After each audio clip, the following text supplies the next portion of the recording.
In this video, I'll give you the top waiver wire players to target heading into week 10. I'm Jim Coventry of RotoWire. All right, quarterback, I have one for you. Cooper Rush. He would be the starter if Dak Prescott misses time with a hamstring injury that he suffered during the Atlanta game. In Superflex League, Rush would have instant value. We'll talk about CD Lamb later. If CD Lamb is out, that would make Rush even a little worse. But again, all quarterbacks have value in 2 quarterback leagues. Running back, Keaton Mitchell. He didn't play for the Ravens this week, but he put in a full practice last week. So the running back could be moving into that number 2 role behind Derrick Henry before long. So if Mitchell is still available on waiver wires, might be a good speculative add to make.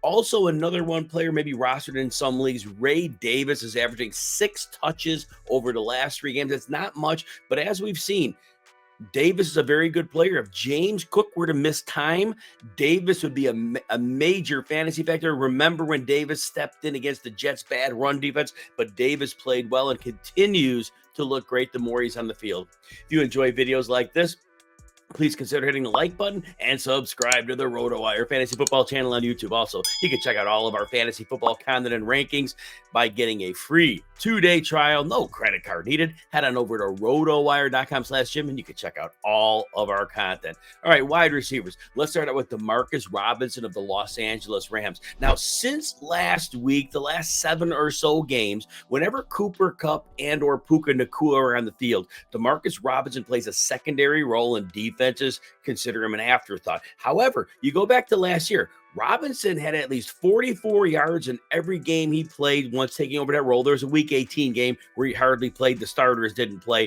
Throw that one out. But even this year, start the season out, first couple games, Robinson solid yardage. The last 2 weeks, 4 touchdowns. Again, you're not going to get the touchdowns all the time, but those 40-yard games, those are going to be there. They've been there for a while now. Parker Washington, the Jacksonville Jaguars, he is the primary slot receiver for the Jaguars with Christian Kirk done for the season. Washington went 3 for 41 against the Eagles. Now, Jacksonville struggled to move the ball through the air. Brian Thomas was hurt, but that said, Parker Washington should see some volume. Remember, Christian Kirk didn't do a whole lot in that role, but Parker Washington, again, if you need him, he should be available in some leagues. Nick Westbrook-Ikhine.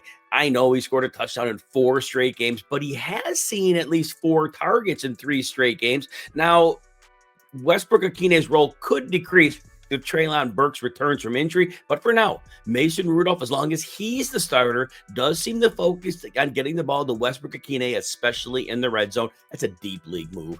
Continuing to go deeper leagues, Jalen Coker of the Carolina Panthers, at least 30 yards in 3 straight games. Now, his situation's not ideal with Bryce Young at quarterback. If Andy Dalton somehow reclaims that job, Coker's value could increase a little bit. And remember, Deontay Johnson's gone, so Coker should see pretty full snap volume. Also, Cavante Turpin of the Dallas Cowboys, 3 catches, 36 yards against the Falcons, but CD Lamb injured his shoulder. We don't know as of this recording the status, but if Lamb misses time, Turpin could see an increase in targets. He's a bit of an explosive player. They may want to get the ball in his hands.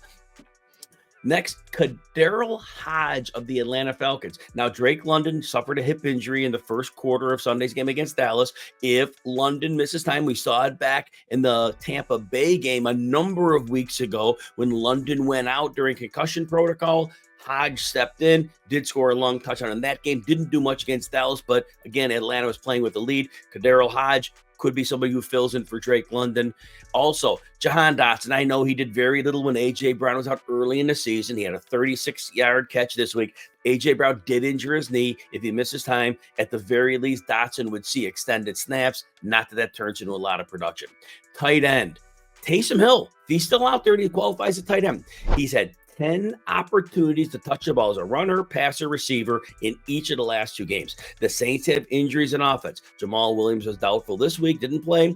Kendre Miller's on the injured reserve. They did bring another running back, Jordan Mims, in, but Taysom Hill, again, used at the goal line. He could see a significant role. He may be needed more than ever by the Saints.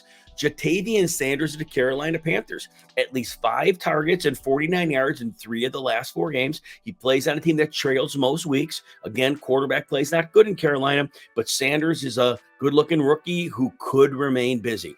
Mike Gesicki. I wanted to point this out. He's produced at a high level in the games when wide receiver T. Higgins has missed time. For whatever reason, Gesicki's more of a stretch slot receiver. So in those games, Gesicki's been extremely productive, including 70 yards in week 8, 2 touchdowns in week 9. So again, if Higgins is going to be out longer, Gesicki could be a bigger factor. Jonnu Smith, 12 targets in the last 2 games since Tua Tagovailoa returned from the injury. Well, that's significantly more than Jalen Waddle seeing. In the last 3 games, Jonnu Smith's averaging 54 yards. Apparently, he's a bigger part of the offense than Waddle is, so might be worth a flyer. Finally, this is a deep flyer. He's on a bye next week. A.J. Barner of the Seattle Seahawks. Noah Fant missed week 9 with an injury. He's expected to miss multiple weeks. If that's the case, AJ Barner was targeted 7 times, didn't do a lot against the Rams, but again, if you've seen that level of target volume, there could be some fantasy value there.